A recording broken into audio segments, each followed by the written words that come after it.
point de souveraineté, c'est la souveraineté numérique. Et vous verrez, là, je vais parler de quelques points. Je ne vais pas parler, par exemple, de la souveraineté militaire parce que les développements y afférents sont contenus dans un chapitre sur lequel nous allons revenir, je ne sais plus le 5e ou le 6e, le chapitre sur la sécurité et la sûreté nationale. Et là-bas, nous parlons et de la police et de notre armée. C'est sur une dizaine ou vingtaine de pages. Donc là, je vous ai parlé du changement de paradigme vis-à-vis des anciennes puissances coloniales.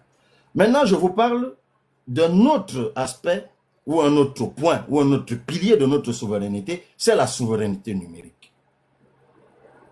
Et là, nous disons, je crois, Internet est un outil de pouvoir économique, politique, social et culturel, car permettant de contrôler et éventuellement de manipuler les cœurs et les esprits.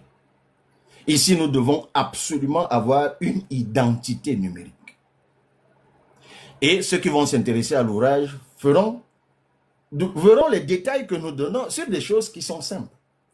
Et enfin, ceux qui ont fait des études de numérique ou je sais plus, d'informatique comprendront la différence, et nous la faisons dans l'ouvrage, des choses qui ont l'air banales, entre un logiciel propriétaire et un logiciel libre.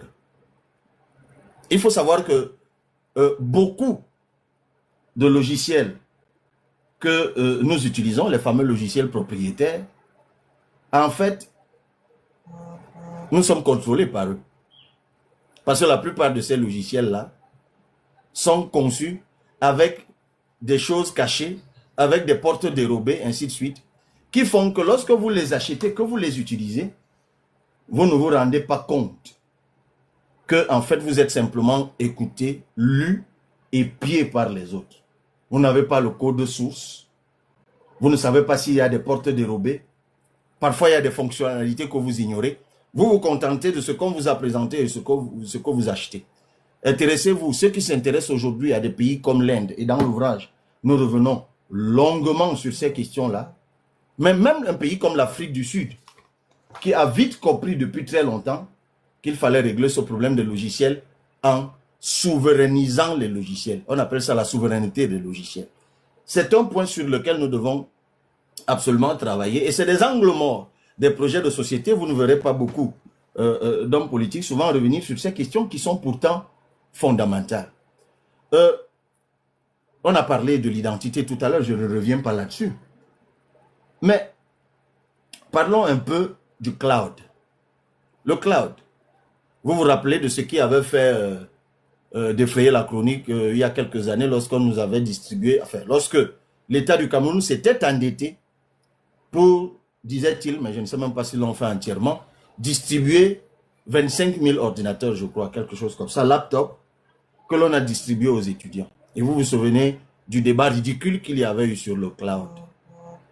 Mais, je me souviens, certaines voix s'étaient élevées à l'époque, dont la mienne, pour dire, mais comment est-ce que vous pouvez loger dans un cloud qui n'est pas souverain à 75 000, hein, Ulrich. Comment vous pouvez loger dans un cloud qui n'est pas souverain les données de vos étudiants, les données de nos universités, les données de nos recherches? Ce n'est juste pas compréhensible. À ceux qui sont en train d'écrire, parlons du CFA. Soit vous gardez votre mal en patience, parce qu'on va en parler, soit vous allez d'abord dans un autre live et vous allez revenir.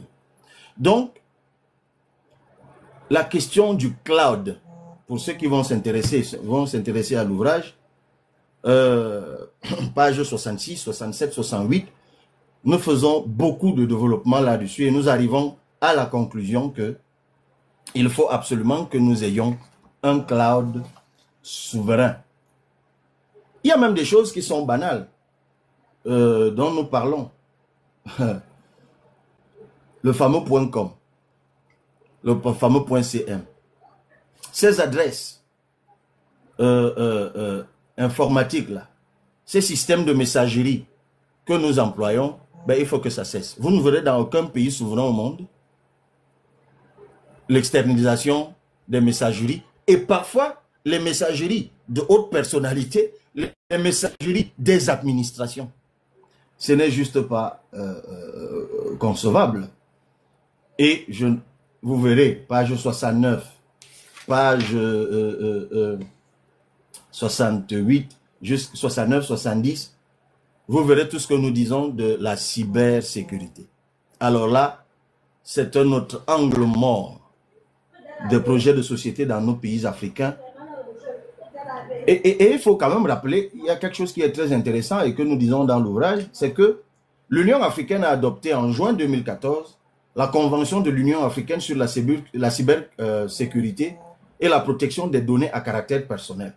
Ça s'appelle aussi la Convention de Malabo, qui fixe un cadre juridique qui vise à mettre en place un espace numérique africain de confiance pour les transactions électroniques, la protection des données à caractère personnel et la lutte contre la cybercriminalité.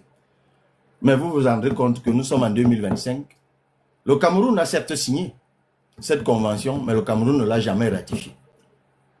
Vous allez vous poser la question, pourquoi? Donc, et même, il y a une chose que nous avons citée. Il y a par exemple une école nationale, et ça peut paraître intéressant, nous évoquons ça dans l'ouvrage. Il y a au Sénégal une école nationale de cybersécurité à vocation régionale, qu'on appelle l'ENVR, qui est consacrée à la formation des cadres africains aux enjeux de cybersécurité. C'est logé au Sénégal. Mais savez-vous qui a créé cette école? Ben, c'est la France. Mais vous n'en aurez pas d'autres sur le continent. Donc, c'est bien de parler de souveraineté, c'est bien de parler de souveraineté, mais voilà des questions qui sont fondamentales. Quelqu'un parle du satellite. Nous allons avoir un autre live sur le numérique. Aujourd'hui, nous parlons de souveraineté. Le jour où nous ferons le live sur le numérique, vous verrez ce que nous disons sur les satellites géostationnaires, les satellites qui sont plus proches, comme les satellites de courte longueur, comme les satellites qu'emploie effectivement Elon Musk aujourd'hui, qui nous permettent d'avoir Starlink, que je suis en train d'utiliser là maintenant. Je peux vous le dire, et je sais très bien que c'est interdit au Cameroun, mais je le fais parce qu'en fait, aller dans tous les domiciles de tous les colonels et tous les grands, comme on dit entre guillemets, de ce pays, ils ont tout Starlink chez eux. Et le Starlink que j'emploie, si vous le voyez, c'est à peine comme mes deux mains, mes deux paumes de main comme ça. C'est un petit plateau qui est juste placé là à la véranda et qui est branché et qui peut même fonctionner sans électricité parce qu'aujourd'hui, Elon Musk les fabrique avec leur power bank et il est connecté directement à un satellite et j'ai un internet haut débit, non seulement ici chez moi, mais que je partage à tous mes voisins. C'est incroyable. Et quand je finis de l'utiliser, je le mets dans ma petite sacoche et partout où je vais, je l'utilise. En plein désert ou en pleine forêt. Il faut juste que ça puisse voir. Mais tout ça, c'est des systèmes informatiques. Mais là encore, l'Afrique peut aller jusque-là. L'Afrique peut aller jusque-là. Nous pouvons avoir nos propres satellites. Donnez-moi juste une minute, s'il vous plaît. Honorable Njib m'appelle. Ça pourrait être important. Oui, allô?